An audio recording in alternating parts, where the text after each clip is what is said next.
All right, welcome back to the IOY podcast. Today I got a new guest on today. Go ahead and introduce yourself. Hello, everyone. Good morning. My name is Chelsea Burnett with Texas Storm Chasers. Just here to spend the next hour chatting about storm chasing, how I got into it, and whatever questions that you might have. Oh yeah, for sure. Yeah, that's I guess that's the first one. How did you get into That's easy, right out of the gate.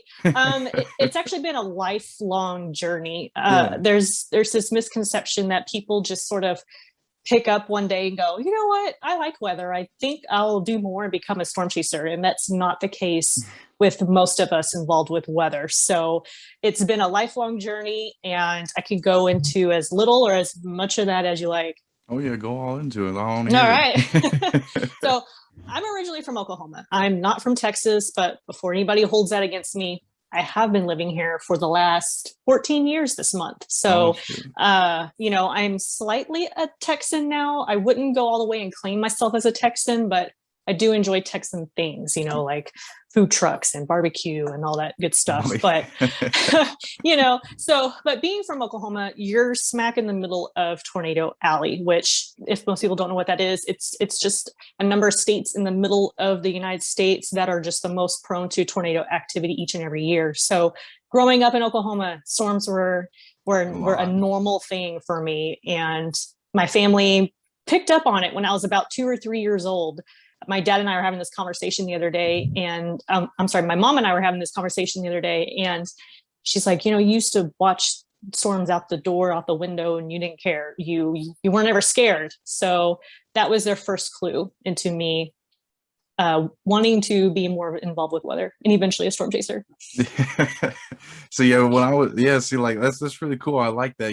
When I was young, I was always scared of the storms and stuff. I used to, when I was little, I used to cry and everything, but I love them. Like yesterday, like we had this big storm, like it was raining for like an hour straight, pouring, lightning in the sky. And I'm just sitting out there just watching it, like, as I like it, I'll just chill out there all night and watch that. Yes. Yes. I Hail know and how that everything. is. Yeah, no, like some people don't like that stuff. I was like, how can't you? Like I'm just like so drawn to it now, like instead of sunny days, I want some stormy days. Same, You same. know, We get bored in relaxing. June and July when it's not storming. So I totally know how that feels. When is I guess the most stormiest time in Texas, I guess, That's a really just where good you're at. question. Here in Texas, and for most of the Southern Plains, Texas, Oklahoma, Kansas, all that, it's typically March through May. Typically, we can have tornadoes any time of the year, but the most active time of the year is usually the spring. Did you have any this year?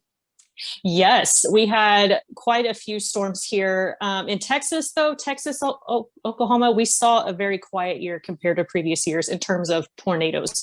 We still had plenty of severe weather, like large hail and damaging winds, but tornado count has been pretty low. Yeah, I know. Mhm. I live in the Tornado Valley too. I'm in Nebraska. That I'm Grand Island. That's where the tornado. That's where I'm from. Yeah, it's the Oh, the night of okay. the twisters, all that. My parents and stuff, they went through that. Destroyed like I guess a good chunk of the town, like a big area. South Locust is what it was, and I don't know if anyone Wow. died, but I know that it was really bad, and Mhm. that there's like what 8 of them, right? I wasn't even born.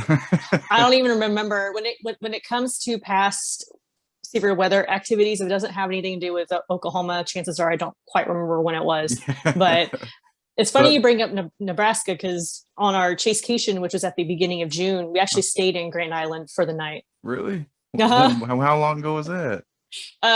In the beginning of June, we Oh, left on really? June 6th. Yeah, and we were there overnight. We were at a truck stop. I think it's the Flying J, and Oh there's a yeah, Motel something like that. 6 next Yeah, door. Yeah, so yeah. that's where we stayed. All connected. Yes, exactly. 6 degrees of separation. Oh, that's pretty cool. Well, so I guess how did you guys get it started with the app then? Or not, I mean, not the app, but the Instagram. Or do you guys have an app for that too? We do, Oh, yes. shoot. So Texas Storm Chasers as a whole got started in 2009, actually. So 12 years ago, two high school guys decided to go out and film wildfires that were happening west of the Dallas Fort Worth Metroplex. They took that footage, they put it on social media, and it went viral. So they both said, hey, there's probably a need for this. There's definitely a like for this. So that's when they inched their way into weather.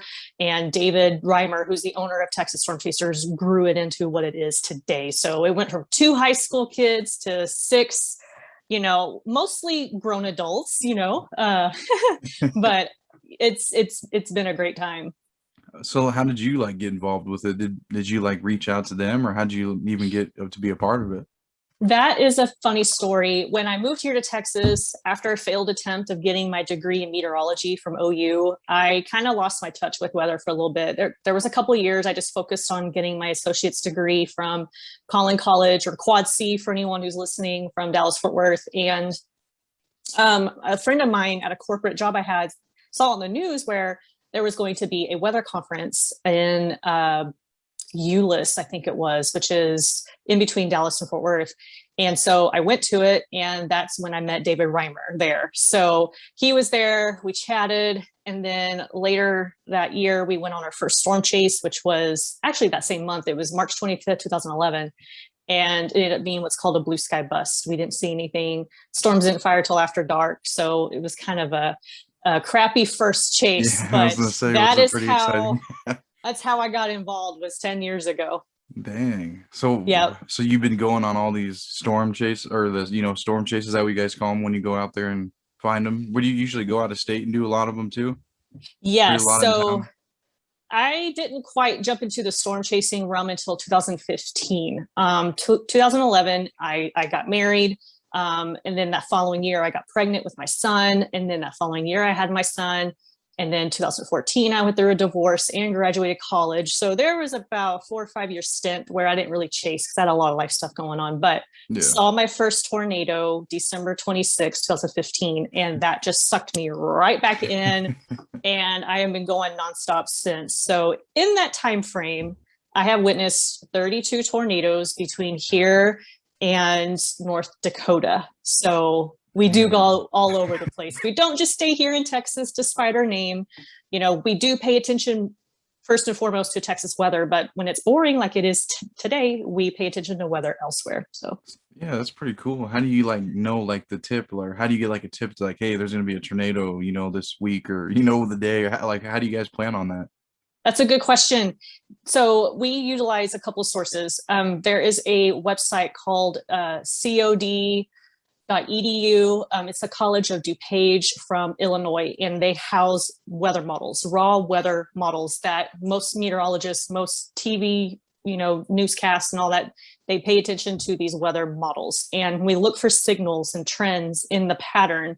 We look for specific ingredients that are starting to come together, as well as paying attention to another resource called the SPC, the Storm Prediction Center. And their website, they put out outlooks every day from day 1 through day 8, day 1 being today, day 8 being 7 days from now.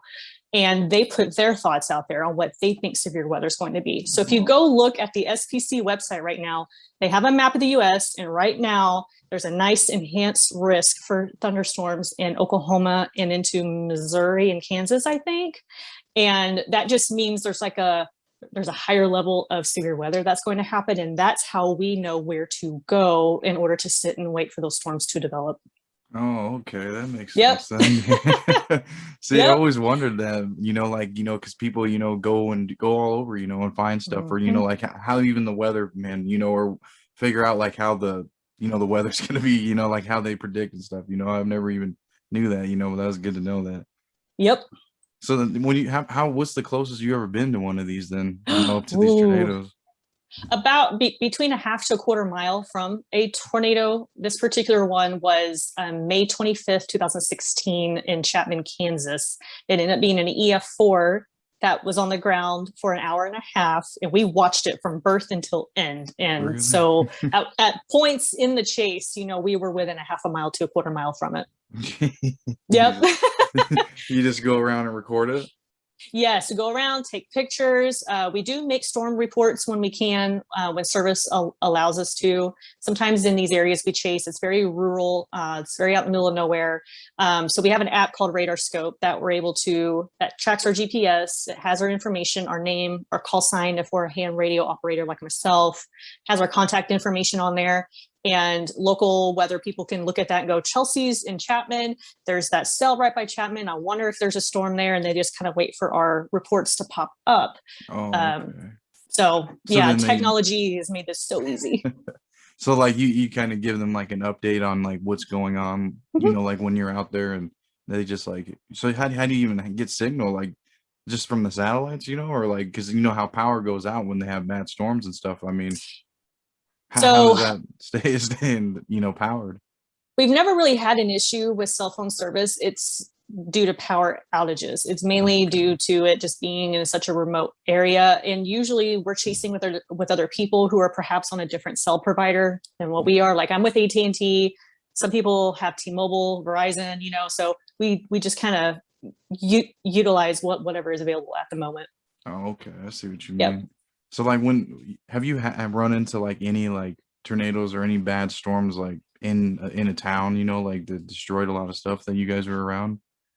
Not me personally. Most of the tornado activity I have chased has been out in the middle of nowhere, away from populated areas.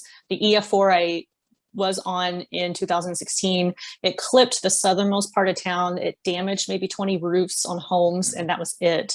But my spouse, who's also a storm chaser, he's actually been in the depths of storm damage right after the fact. And he and other storm chasers came up on a neighborhood, it came up on a house. There were people trapped in their basement, and he actually helped lift an elderly gentleman who was in a wheelchair up and out of his home. So yes, storm chasers are typically one of the very first people on the scene. Damn, that's crazy. I know, it's wild. Yeah. No, but it sounds really fun to do, you know, really interesting, you know, to go out there and get really close to them, you know, because, you know, not a lot of people can say they do that, you know, and it's just, I don't know, like, it's just something about weather and just like, I don't know, it's just really interesting, you know, how it works, you know, and how everything forms, the storms, the tornadoes, you know, hurricanes, all that. Do you guys even like, is that another thing you do? Have you ever been around hurricanes and stuff like that? I personally have not. It is on my 2021 list. Florida was just a little too far away for me for Elsa, so I'm hoping not to take this personally, you know, for anyone who is on the Texas coast. But you know, I'm waiting for a Texas landfall to be able to hopefully witness one day. But Yeah. Jason and Alex, both with Texas Storm Chasers, have absolutely been in several hurricanes. One of them was Michael. They rode it out in Jason's car unintentionally, but they survived. They drove it home. It was in shambles when they brought it back. Oh So my God. yeah, all that video is on our YouTube. Yes, Oh you can my watch the whole God. thing. Yeah. What do you guys put on like YouTube, and what else do you use besides Instagram? What other like, you know, platforms and stuff do you have? Ooh, we have TikTok. We have which is mainly shorter versions of the clips that are on YouTube. So and then I just recently kicked off a series of educational clips just talking That's about what I was different looking up. things. And then we have Instagram, we have Twitter. So we actually have a Twitter account where it fires off rapid weather updates that you can subscribe to. And then we have Facebook, of course, YouTube. We signed up for a Twitch and a MeWe just to kind of capture that name and not allow anyone else to operate under our name. Yeah. But that's about it. No, that's a lot, but yeah, I mean, that's what you got to really use, you know, nowadays, because you don't really even have to have your own news station or, you know, work under someone, you know, like you can literally just do what you guys want to do. You know, you don't have to have all the other stuff that comes along with it, you know, like you said, you're doing like, you know, your educational videos, you know, that gives you more of a, just gives you like your own platform to like really educate someone on, you know, and all they gotta do is just look on their phone and scroll. You know what I'm saying? Like, Yes. what were you putting the other day? You had like two of them on your Instagram on the Instagram, right? Yes. So They like were both. Oh, go ahead, my Yeah. bad. No, you're fine. They were both related to tornadoes. One of them, the first one was about the EF scale. You know, a lot of people think that tornadoes are assigned a category while they're happening. And while people can make their best guess, we don't know for sure what type of tornado that was, or how much damage it did until the National Weather Service goes out and surveys after the fact. And so that's what I was trying to get out there to people. And then the second one was about tornado sirens. There's been a lot of controversy on why they go off for things other than tornadoes.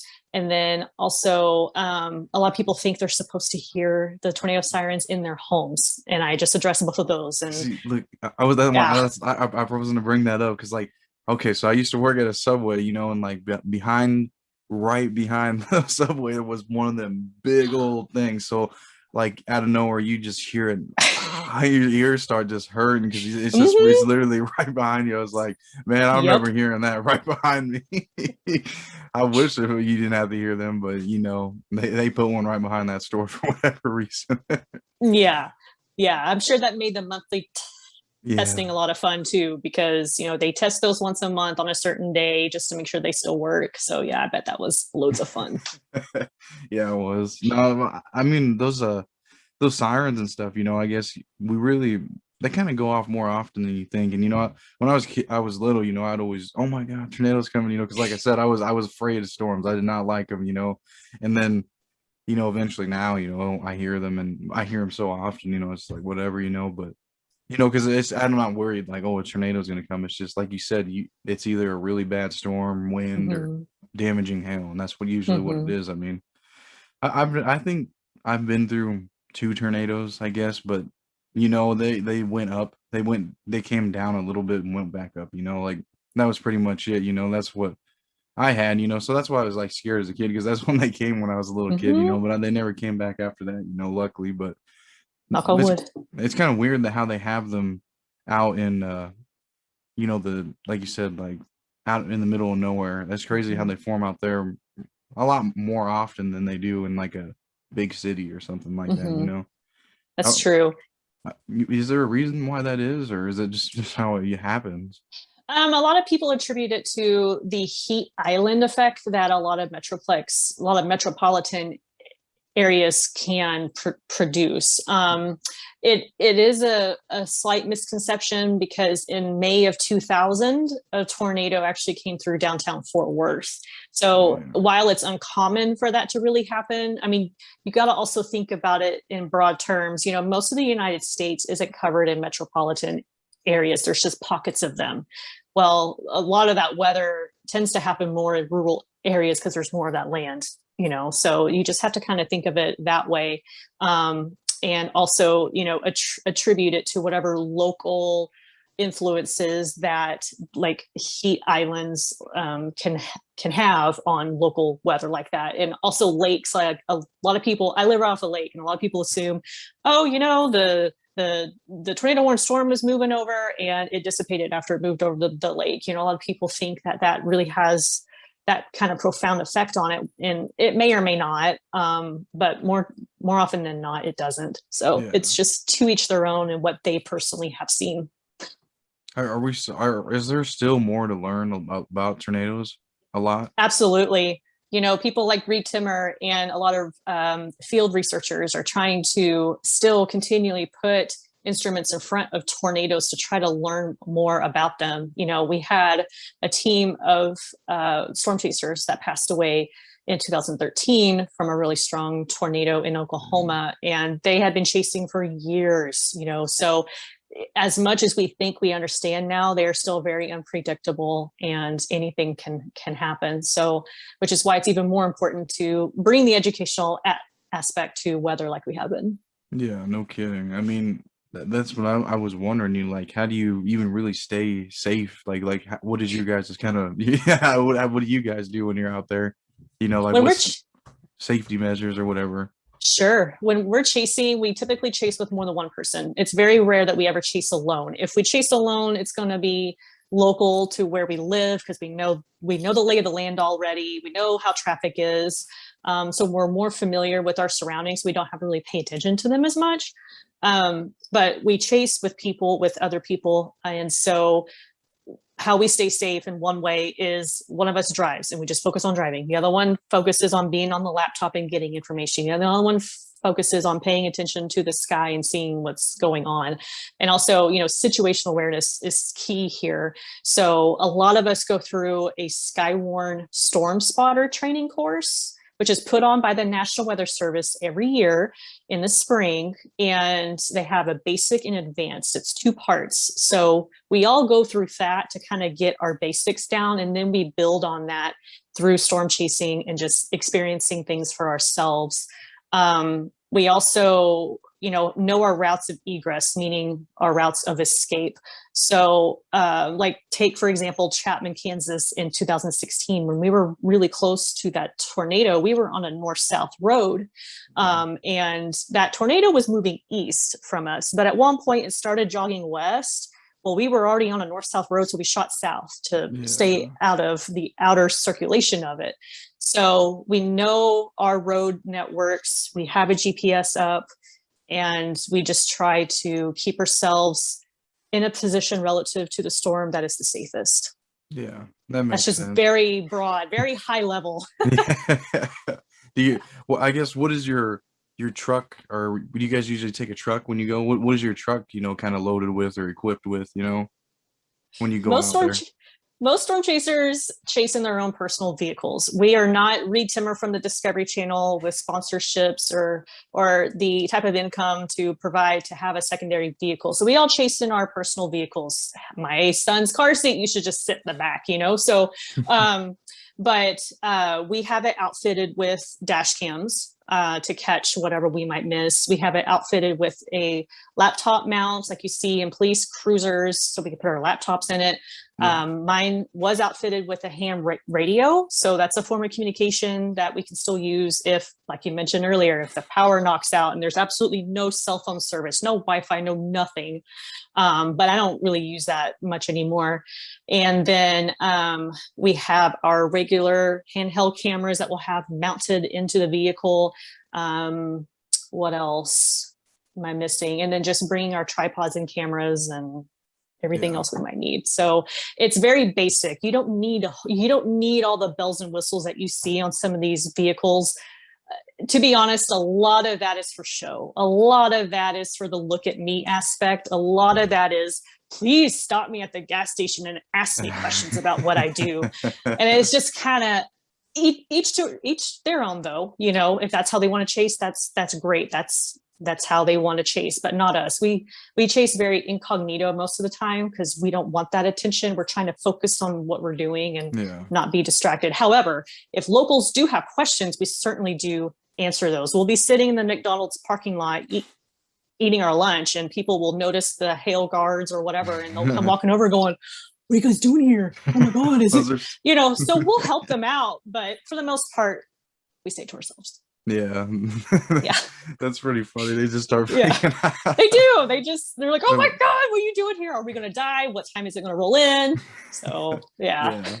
Well, that makes sense. Yeah. Well, that makes sense, though, that you don't have all the stuff like, like you said, the flashy and everything. But, I mean, that's nice that, you help out people and, because you guys do really do something, for like a service for the people, like it's, giving them information when these horrible storms are coming, and if they're coming towards the city or if they're going away or, if they're going to get worse, and just to get cool footage of it, because, a lot of people want to go and do that because they're, scared of, something going to happen, because it's risky, but I mean, it's really cool. It's really interesting, because I'd like to get close to them too, but I don't know if I would, Definitely go with someone who's done it. Yeah. Does it get really, really windy? Like when you're close to them? Yes. One of the last tornadoes we chased was in Benjamin, Texas in May, April or May. I have mom brain, so I can't keep up with these dates. I do have them in my phone though, but April or May, we were on this tornado warned storm, and we could see, we could see the storm, but it was so shrouded in rain. It was very hard to make out if there was a tornado or not. But that's where videoing it comes into play, because videos and cameras can pick up on what the naked eye can't see. So I couldn't see the tornado in the curtain of rain, but on my video, with slight enhancement, it was there inside the rain curtain. So we let it get close enough, but we let it get a little too close because we dove south to get out of the way. And we were enclosed in what's called a rear flank downdraft, or RFD, which is just basically winds coming in behind the tornado. And those can be just as strong as straight line winds, you know. So we had to sit there and ride it out, and hail came, and it was wind driven hail. And so, yes, it does get very windy. Yeah, I bet. I mean, does it like get like, you know, like what's the highest winds you've probably been in? 60, 50, 60, 70, maybe. When it comes to RFD winds like that. Yeah. God, that's crazy. Yeah. Literally can blow you away. Yes. Yeah. You definitely don't want to be outside of the vehicle. And I've learned to angle my car in ways that my windshield takes the brunt of the hit instead of my back windows, because those are weaker. Your side and back windows are weaker than your windshields most of the time. So you kind of, you know, when you're stuck there, you just make the best of it and hope for minimal damage. So yeah. You ever get any severe damage on your car? I have tons of hail dings. I do have a crack through my windshield. But my spouse is the one with the wilder stories on that. He has had a back window blown out from wind. He's also gotten his truck stuck in a field that was supposed to be a road on GPS, and tornadoes were dropping down all around them. Oh, literally. Yeah. That was probably one of his most butt puckering moments of his life, was in Bowdle, South Dakota. Jeez, yeah, 2010. Yes. So he's been so doing many it stories. So he's been doing it for quite a while too, then. Much longer than I have. Yeah, he started out in, I want to say, he's told me this story so many times, early 2000s, before 2010, and he's seen over 240 tornadoes. I think he just hit 240 this year. Dang. So definitely a lot more than my 33. Yeah. Well, you got plenty more to see. I do. I have a whole lifetime. Knock on wood. Yeah. And have you ever been through any earthquakes or anything? Yes, oddly enough. 2010, we went through one. It was in Oklahoma, but we felt it in the Dallas-Fort Worth area. I was just on my couch, and I just started kind of going like this, ever so slightly. You know, one of those moments you go, I haven't had anything to drink, but it sure feels like it. And I thought it was my dog kind of moving around on the couch. So I looked up over my laptop, and she was dead asleep. So I was like, oh my God. And all of a sudden Facebook just loaded up with, oh my God, it's an earthquake. And then we felt another one in Oklahoma. We were sitting on the couch, and we definitely felt, we were like, oh my God. So in Oklahoma, yes, but nowhere else. They don't have much in Texas at all with them? No, not really. If there are, they're very small, and we don't really know about it most of the time. Yeah, because they're like on the coast, really, right? Like on earthquakes? Like California and New York. Oh, and stuff, that coast. Yeah, I thought you meant the Texas coast. No, I was no. like, I don't know, but it'd be cool. No, if just it them did. too. Yeah. Would you ever like to go see like a volcano or something too? Yes, I think that would be cool. In Iceland earlier this year, I had two people I knew who chased storms, who actually flew out to Iceland just to experience that. So from a photography standpoint, and also it's a once in a lifetime opportunity. So, one day I'd like to get to the point where last minute I can go, all right, yeah, sure. Let me book a flight to Iceland and get on that. So. Yeah, they would be pretty interesting to see, because you don't want to get close to them. You know what I'm saying? Because they got lava shooting out. Because when they erupt, don't they just like go for miles? All over the place. Yes. Someone's footage to check out off the top of my head is Mike Mezuel. It's Mezuel or EUL. God, I can't remember. I'm terrible. Mezeul, I believe. Mike Mezuel, and he's on Instagram, and he has a ton of photos and video of him standing near that volcano. So that if you want to see something after this, go to his Instagram, and you're going to be like, holy crap, Chelsea, that was awesome. Yeah, I'm going to have to check that out. Mm-hmm. Do you guys have a clothing brand too? Because I think I was like going through it a little bit. You guys have like a little clothing line or something? We used to. In the last couple of years, costs have kind of gotten out of hand, and so we kind of put our brakes on that. I know David is revamping the website to include a more new and improved store, and we'll start offering shirts and hats and such again. But we have put a pause on that for now. Yeah, that makes sense. Yeah. Did I mention to you, that's what I have too. That's what Yeah. basically my podcast is. It gives it's called Invest in Yourself Clothing, and it just basically, doing this podcast, gets people like you, this is how you invest in yourself. This is like what you like to do for a career and stuff, so that's what just kind of gives the brand a voice, so that's what I'm doing with this right now. That's It's why I was like, brilliant and unique. It's awesome. I love it. Oh yeah, thank you. Let's see, what else did I have for you? What is your, like your process, I guess, when you're getting ready for a storm.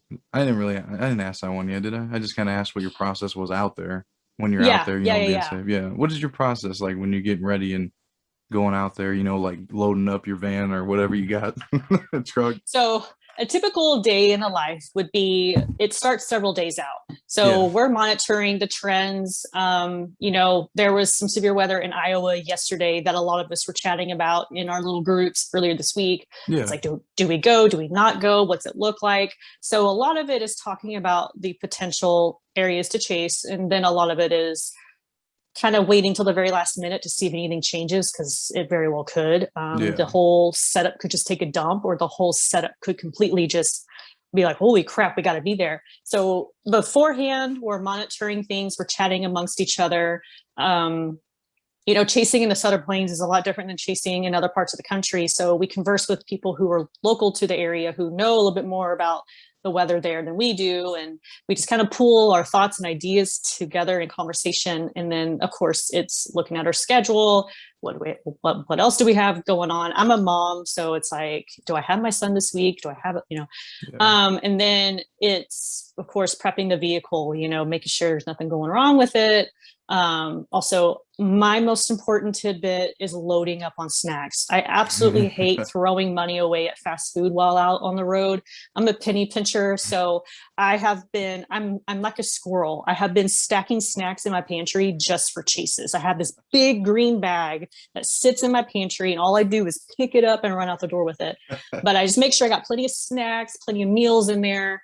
And then make sure all our cameras are charged, make sure we have memory cards, make sure we have thumb drives, that kind of thing, just kind of making sure we kind of prepare for different scenarios. We make sure our tripod's somewhere, clothes. We always pack, an overnight set of clothes, even though it's going to be a day trip, because you never know if you're going to get stuck in the mud or run out of gas and get home a lot later than you want. So, and then the day of, it's either waking up early or whatever to drive out to where we need to go. Sometimes we'll leave the night before so we can wake up in what we call our target area. It's a little bit more it's less stressful, to wake up where we know we're going to chase, but a lot of times we can't make that happen. So it's either an overnight drive, or we wake up really early, we drive out. We want to get out to our target area a couple of hours early, just in case things go earlier than planned, and in case it's slightly different outside of our target area. So that's our buffer zone, really. Yeah. And then we meet up with local chasers there. We find a gas station. We all just kind of pile up in a parking lot. We get a ton of looks from locals, like, what in the heck are these people doing here? Then they notice we're storm chasers. And then they're like, oh God, when's it coming? They look up at the sky and they're like, there's nothing. What are they doing here? It's just our staging area, So, and then when storms start to pop on radar, we just kind of pay attention. If it's one storm, we'll maybe mosey our way out to it. If we need to make the drive, if it's multiple storms, we kind of wait to see what they do in the early stages. Will they die out? Will they be ingested by one another? Is it going to stay isolated? We want to find an isolated supercell storm. Like, that's our ideal chase, but we all know that that's not how it always goes.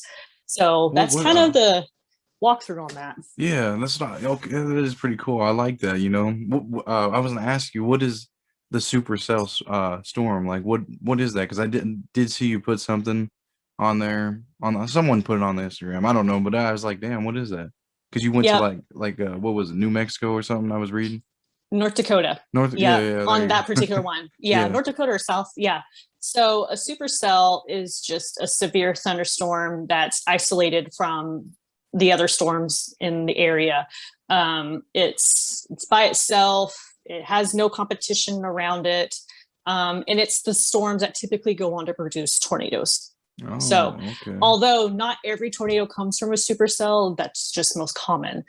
Tornadoes can happen in a line of storms. It can be embedded in a a cluster of storms. But typically, for the most majestic photos and video, we try to go for the lone wolf, so to speak.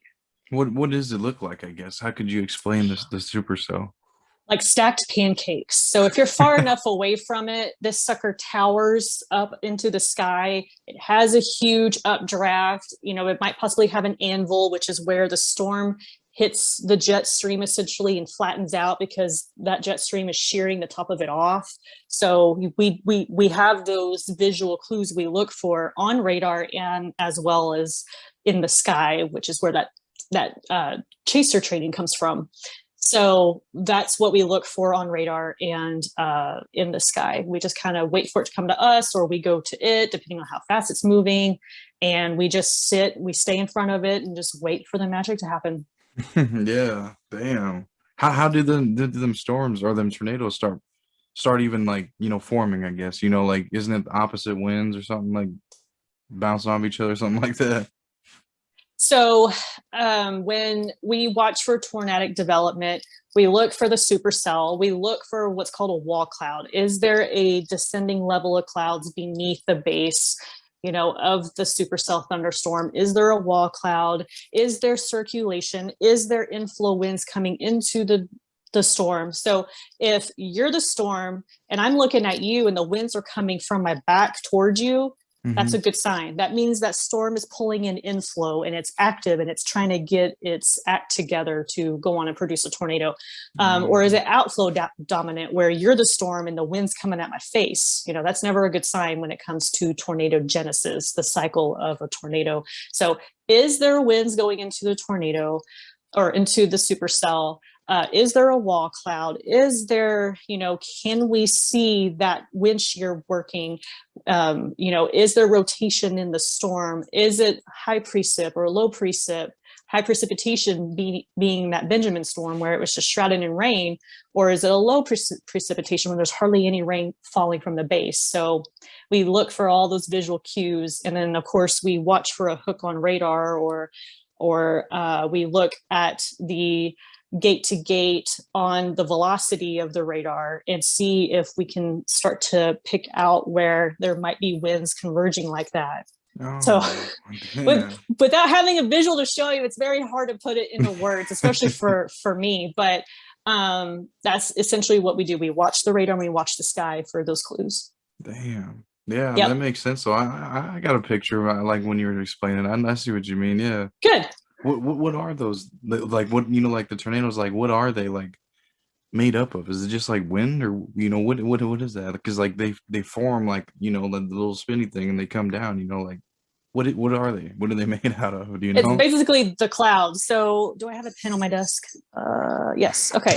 So for everyone who's a visual like me, so you take this pencil here and I lay it between my hands. Is there rotation going on right now? Is there wind shear? Would you say yes or no? No.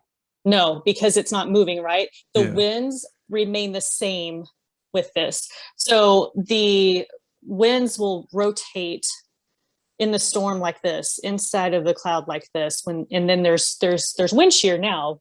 So wind shear is change in wind direction with height. So the further up or lower you go in the storm, the winds change direction and speed, which is wind shear.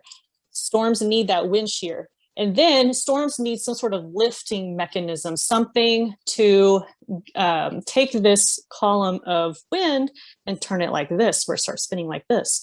And that's where you'll start to see it descend from the wall cloud as a funnel and then eventually as a tornado when it makes connection with the ground. So it's just essentially a cloud that's been turned like this to this. And really? Very high level.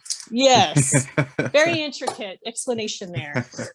No, I like it. I like it, because I bet, because I seen you did, on your Instagram, you do presentations to schools and stuff. So, I mean, I'm sure you got very cool examples, like for them, right? I mean, what are those, when you go and do that? What did you do for is this a school, right? Yes. So most of my presentations are toward schools. I have given presentations to Capital One for lunch and learns, to local Rotary clubs, Yeah. to just local groups who just need a guest speaker. And it's usually most popular in the spring because that's when everybody's paying attention to the weather. But that's also when we're storm chasing. So I have to be very selective about that. That's why I push the YouTube or the virtual option, because I could do it from anywhere and not have to be face to face. So yeah. That's pretty cool though, because I mean Thanks. that is cool, you know, like you said with the virtual, because you can just do it like how we're doing right now, and you can Yeah, still thanks to show them. COVID. Yeah, COVID forced us into that, and I that's my first choice offer is Yeah, virtual. If they want in person, well, that's going to cost them because it's my time, it's wear and tear on the vehicle, it's gas, it's all of yep, that. So everything, you know, but this everything. eliminates the travel. You don't even have to go nowhere. You Exactly. just go downstairs, go in your basement, whatever room you got, and then they Yep. just set it up. You're exactly right. Yeah, it's cool though. I really like it. You know, COVID, you know, did it impact you in any way? Like, you know, like with what you guys do, and I mean, or just your life at all? I mean, besides being trapped at home, you know? It really did. From my personal perspective, I was just getting going with the game of presentations in person. I was just coming off my best year in 2019, had 2020 set up to be a better year than 2019, and then all of the whole world shut down. And I'm a mom, so I also was home with my son who couldn't go to school either. So from my perspective, yeah, there was a huge impact. But what do you do when life gives you lemons? You make lemonade. And so I just took that, ran with it. I was already on the back burner wanting to produce virtual content anyway. Just COVID just forced me into it a hell lot quicker than I thought I was going to. But I'm grateful for that, Yeah. So all in all, at the end of 2020, we really didn't have much to complain about. Yeah, that's what So I'm saying too, you know, because for me, what I guess went through was just that I started my clothing brand and then I started doing this, you know, and I never thought I would, you know what I'm saying? Like I just kind of really found what I really enjoy doing, you know, I just kind of fell into it, you know, and it's just like I just bored at home. I was like, I want to start my own clothing brand, you know, I always wanted something that I can like wear and, you know, just kind of stand behind and represent, you know, because yep. you know, and I ended up doing that, and then you know, eventually these came, and I was just like, cool, you know, it just I never. I thought when I first started this, I was like, man, how am I going to really do any of these with in person, anybody? Like, how am I going to reach out to these people? But then I realized, let me hit up random people online and tell them, hey, let's do Zoom. And I just love kind of it. went from there, you know. You And don't know until you try. I know, and like I Yeah. send messages to people, you know, just see if anybody messages back, and they do, and you know, it's just surprising how willing you know people are to do this, you know, because it's Mhm. more convenient too, because you ain't gotta go to a different state or do anything. You can just do it at home. They just wake up and hey, let's do this, you know. Let's do this. That's right. But I really like it, you know. I mean, COVID, you know, whatever, you know, like what I'm thinking is like, you know, what come with, you know, the bad, you know, there's gonna come some good, you know, can they come from it, you know. But that's what I took from it, you know, and things are getting better. I mean, how are they in Texas now? It's well, basically back to normal. Yeah, that's what I Masks aren't said. mandated, and it's summer, so we're spending our time outdoors anyway. We'll just see what the fall and the winter brings, of course, and see how that all might change. But that's neither here nor there right now. So can't focus too much on what may or may not happen. Yeah, for sure. Yep. Everything is opening up here too, you know. So I think everything's good. I think we're Yeah. gonna be all right. Hopefully, another virus don't come, you know. Yeah, the variants of COVID, there's been a lot to talk about that, and vaccinated versus unvaccinated. It's It's definitely never gonna still end. a whirlwind storm, but yeah, you just first and foremost you take care of yourself and how your body needs, and that's most important. It's no one else's business how that works. So Yeah, yeah. I like that. Did you did like when you were you still able to go and chase storms then throughout the whole COVID? Yes, so that's actually one of the most COVID friendly things you can do, because when you're out chasing, you're Yeah. not really out with anybody. We chased with the people we were around the most. A lot of times it was just my spouse and I, because we live in the same household. So, Yeah. it was No just the worries. two of us. Yeah. Also, a lot of people are like, well, you got to go into gas stations or you got to go out to eat. Well, that's where, if you have a card, you typically don't have to go into a gas station. And, going and using the restroom, that was probably the most in-person interaction we had. Yeah. And if you're a nature person like me, you can just take care of that out in nature most of the time. I mean, Yeah, no kidding. Howard the Caveman did it. But Yeah. so it was actually one of the more COVID friendly activities that anyone can do, because you weren't around anybody and you had minimal contact with people. So it changed our mindset in how we went about those things. But other than that, it really didn't change much. Yeah. Me neither. Yeah, I that's guess we got good. lucky. Yes. Yeah. Yeah. So when COVID hit last March, but I guess in December, was there any winter storms that you went and did this No, last year? in winter of 2020. Yeah, like in November, December, anything like that? My Lord, you're asking me to go back really far in my brain here. Oh, well, okay. Uh, Have you ever went in like any winter storms, I guess? Not really. Well, besides the one that happened here in February, but no, there weren't really any late season, because so spring is our primary Yeah. season for tornadoes. Fall can be more or less a secondary, because the same concept is happening. We have cool fronts coming in. There's a change in the weather, like in the spring. So, but it was relatively quiet from what I can remember. Yeah, because I mean, Yeah. Texas don't really get much snow, right? You guys don't get nothing like that. I think I seen something though, like this winter you guys didn't, like a bunch of people were putting in like on Facebook and Instagram, like because they ain't got snow there in how many years, like in a certain town, I can't remember. But I was just like, damn, man, they ain't never had no snow. I mean, so you were from Oklahoma, you used to snow, right? You had it. Yeah, it really isn't too much different from Oklahoma or from here in Texas. There we typically get more ice than Yeah, yeah, snow. We're set up in an area where when the weather comes together, we get sleet yeah. more than Okay. we do snow here. Just because of how the warm air meets the cold air versus up north, where there's already cold air in place, Yeah, for that snow to happen. So the colder air is just more shallow down here, which is why we get more of ice than snow typically. So yeah, you're right. We don't really deal with that very often. So when it happens, we're like, holy crap, there's a quarter of an inch of snow on the ground. We're shutting down the schools. We're not going yeah. anywhere. Yeah. Taking a snow week. Taking a snow week. That's right. Anything to get us out of work. We're Yeah. gonna utilize that. Do they get any well, not in Texas, but I mean, has there ever been a report, that you know of like a tornado in like a snowstorm? Does that happen? No, That's no, that not that don't happen. I'm no, but now that you mention it, it just might. After 2020, anything's Yeah. possible, really. Yeah, no I'll be kidding. I wouldn't messaging be you when it surprised. does. Yeah, I want to see that. That'd be interesting. Snow Yeah, I flying will. everywhere. Oh God, yeah. that'd be horrible. What about like the ocean ones though? What are them? So like they come down, they hit the water, and they go back up, or what's the deal with Wa- them ones like in the ocean and stuff? Water spouts, yes. So they're We not I tornadoes. They're different. They're tornadoes, but over water. So they're technically water spouts. Okay. And then you have tornadoes because they're on the ground, Yeah. and they're formed from different aspects of weather. So it takes a different set of ingredients for tornadoes than it does for water spouts to happen. So I have witnessed one water spout, and that was totally unintentional.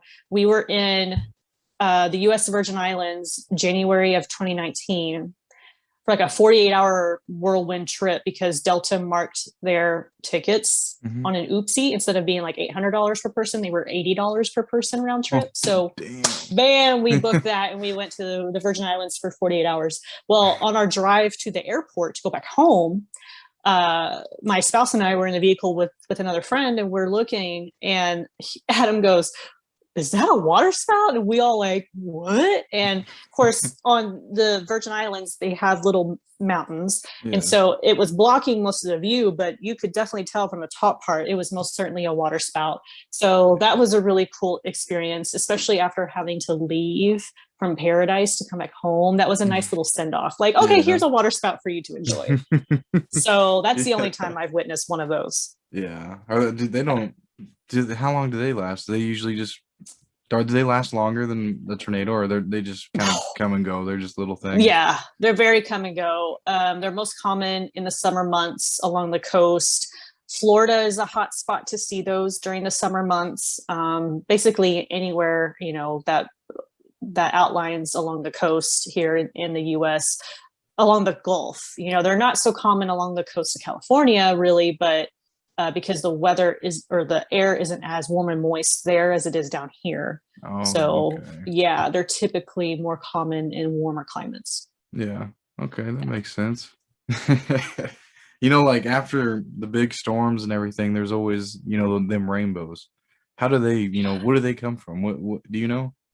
So it's just the sun reflecting off the rain. Oh, That's okay. basically all that Nothing is. special. Just No. It's just where you are in relation to the storm. It's typically if the storm is east of you and the sun is behind you, that's how you see the rainbow most of the time. I don't really recall seeing a rainbow being on the east side of the storm and watching it come from the west. I don't recall seeing a rainbow in that fashion. It's usually when the storm is moving away from you. Oh, okay. Yeah. That makes sense then. See, I didn't even know that. So you're teaching me all kinds of stuff today. Yay! Awesome. Hopefully whoever's watching this learns a little bit too. Yeah, because it don't just teach me. You're teaching all everybody else who's gonna watch it. The more you know. Yeah. No kidding. What is one kind of lesson that you learn from, you know, any kind of career or any line of work that you've been in, that where you kind of got screwed over, and like that you can tell people to prevent them so they don't go through that? I guess my biggest lesson was I spent about 7-8 years in corporate America. I worked in a cubicle. I had an hour commute. It, you know, the job itself was great. It provided me the stability and the paycheck and the insurance like I thought I needed at the time. But it did not give me any sort of freedom whatsoever to do what I really wanted to do. It was kind of a placeholder until I got to a point in my life where I could go after what I really wanted to do, which was anything having to do with weather. So I guess mine would be to, if you really feel it in your heart that you have to do something else, do everything in your power to make it happen. You know, I tried to do that corporate job and try to have some flexibility by asking my boss if I could work from home a couple of days a week. This was back in 2015. So even before the notion of working from home was even conceivable to these people. Yeah. And, you know, I only asked because another coworker in my office who was working in a different department was able to work from home most of the time. And I was like, holy crap, I want to do that. So I went to my immediate boss, who was younger than me and was in a different state. And he's like, no. And Really? I was like, well, why not? And he's like, well, because I wouldn't be able to work. So he based my request off of what he would do. Now, mind you, he had just moved out of his parents' house. He had just, you know, graduated college. You know, he was younger than me. I owned my own photography business at the time. So I was a parent. I had that. It's like, I already have a sense of responsibility and a sense of accountability when it came to that kind of stuff. Yeah. So he denied me, which essentially led me to finding work elsewhere. And that moment, telling him I was so excited to quit that I gave them a 3-week notice. I was like, peace, I am out of here. I actually put in my 3-week notice before I officially passed an exam to even get the job that I applied for. So my lesson to that would be to stick it out, but also when that time comes where you know you have to go one way or the other, just make it happen. All the pieces will fall when they're supposed to. Was it easy? Heck no. I went from having a salary corporate position to a commission only position, straight out of a divorce, straight out of graduating from college. And I had a kid. And by no means was that easy. I eventually had to sell my house because I couldn't afford it because of the instability in my income. But I eventually got to a place where I found someone who allowed me to work from home. I work for an insurance company. It's a small brokerage that covers Texas and Oklahoma. The guy's a family man. The guy knows me from storm chasing before he even knew me as an employee. But he trusts me. He trusts me to do my job from home. And he's like, if there's no complaints from customers or employees, I don't care how you do your job, as long as you just do it. Damn. So here I am. So of course that was between 2015 and now. So it took a few years. It took a few side jobs of doing DoorDash, of doing Instacart, of doing Grubhub. You know, you just have to hustle. You got to be ready to do that though, in order to make it happen. Damn. So you were very long-winded, but I had to give it some context. I like that. I really like that story because I know that's going to apply to me, you know, one of these days too, you know, because right now I got a job too. I'm going to school, you know, and all that, you know, so I know, I know that's going to happen to me. So I really like that you said that, because a lot of people, you know, like you said, you know, like some people get scared, you know, to like really leave their job and, you know, because of the instability, but you have something that you want to do and that you could eventually, you know, like make money, off of what you're doing, you know, and make it a full-time job eventually, you know, would probably be the end goal, you know, and you got to have that, you know, that money coming in though at the same time, you know, and that's the hard part, you know. When you said you did DoorDash and all that, I mean, that's crazy, you know, but you did it just so you could do what you really like doing, you know, and that's what's important, you know, because who cares about the money? Like, I mean, obviously you're gonna need it, you know, enough, but you know, you want to be doing something that you want to do and that you actually enjoy. I mean, I don't really give a shit about the money, you know. I like doing these. I like doing the clothing, you know, and I know eventually I can make it a full-time job, as long as I really stay at it and I stay hard at it, you know.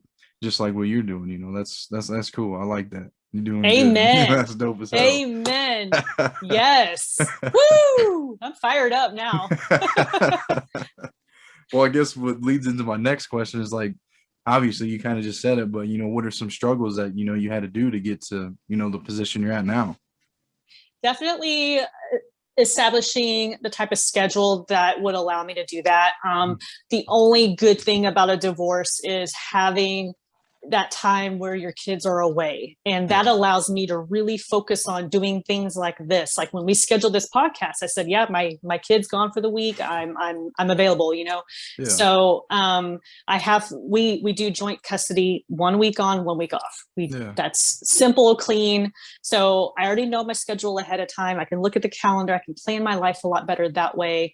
And I guess another struggle would be just friends and family who are like, why? Like, there's before COVID, there was just this underlying notion that you needed to have this 9-to-5 job.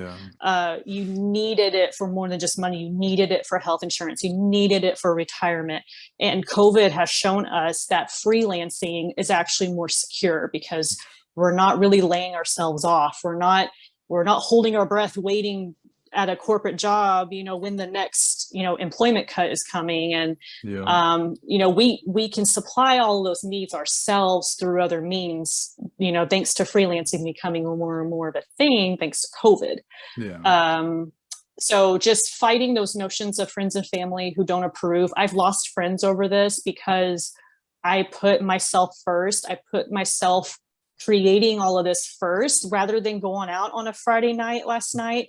I stayed in and worked on content, you know. So that was another struggle, was losing friends who just didn't see eye to eye with you on that, who were like, okay, you know, don't come hang out with us then. They didn't understand. They don't get it. They still don't get it. So you are going to lose people. You are going to ruffle some feathers, but it's all in doing what's best for you. And there's no greater joy or satisfaction in that. So even though it was a struggle, it weeded out the people that I didn't need in my life, and I couldn't be happier for it.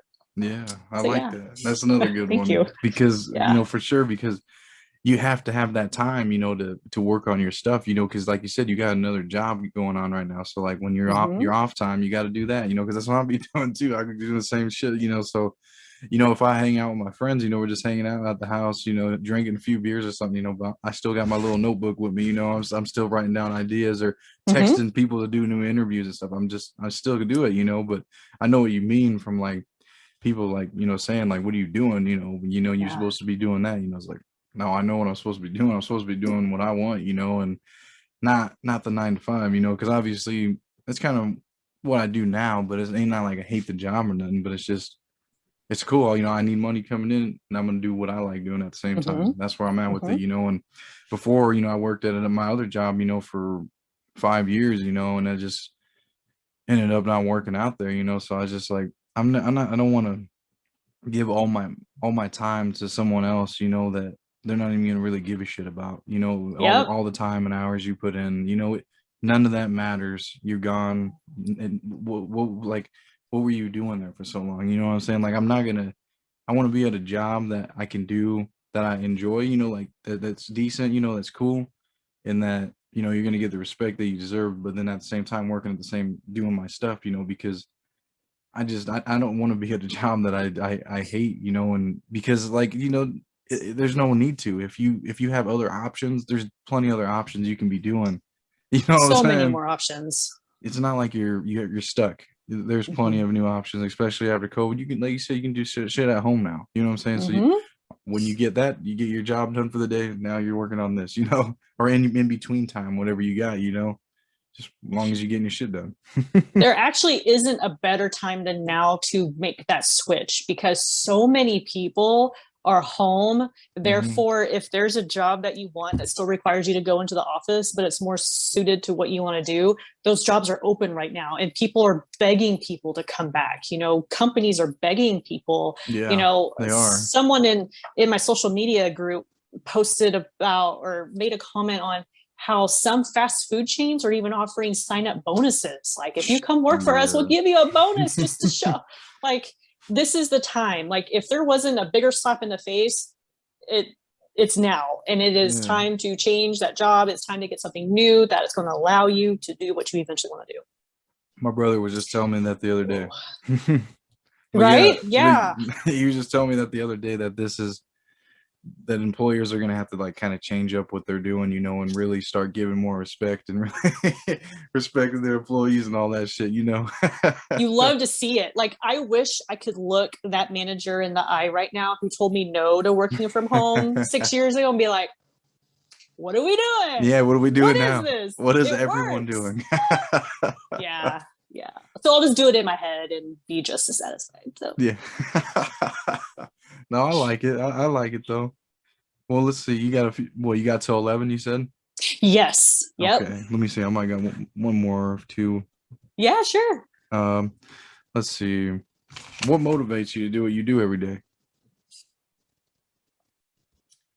Oh my goodness. I guess the first, I hope not to get too emotional on this. I can really feel it, but growing up, my mom and dad both worked their asses off. You know, I never really saw much of a passion for anything in life outside of work from my mom. It was just work, work, work, work, work, work, work, work, make ends meet, work, work, work, work, work.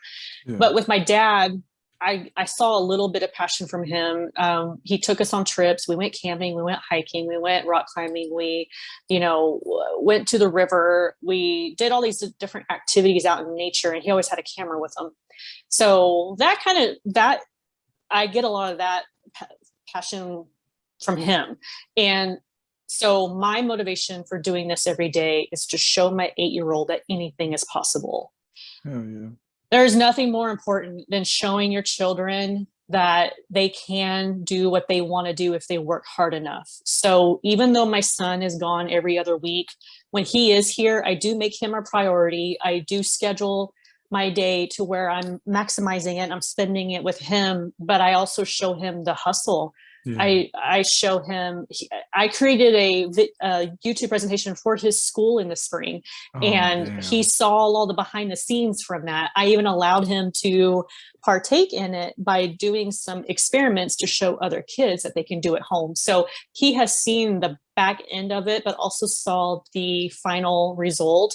And for 2 weeks after that, in the carpool line, when I would go pick him up, droves of kids would run up to me and go, "Oh my God, you're Marshall's mom. This, wow, I really like the Hail video," all their little chitter chatter. Yeah. And while it was probably a little embarrassing for him because he's going from second to third grade, he's at that age now. Yeah. I think he really it's starting, he can see that. And I hope that one day when he's an adult, he can look back on that and go, "Man, my mom had a regular job, but she hustled and did this and did that." So that's my number one motivation. My second one is just to be happy.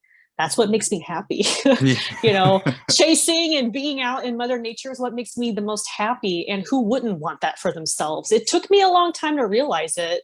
And in fact, I can even go as far back as thanking my ex-husband for doing what he did. And, in terms of the divorce, he wasn't happy. I wasn't happy. It's all good. We're both happier now. I thank him for that.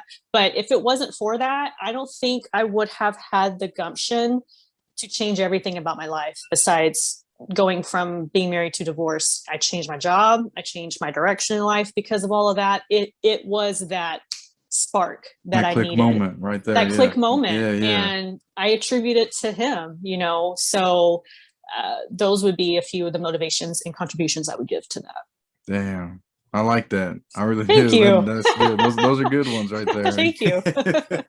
Appreciate that. But I think, for sure, your son's going to see that, because you went to the school and you actually did a presentation, that's a big deal, because you actually took a part and then you met all of his classmates, you know what I'm saying? Everything like that.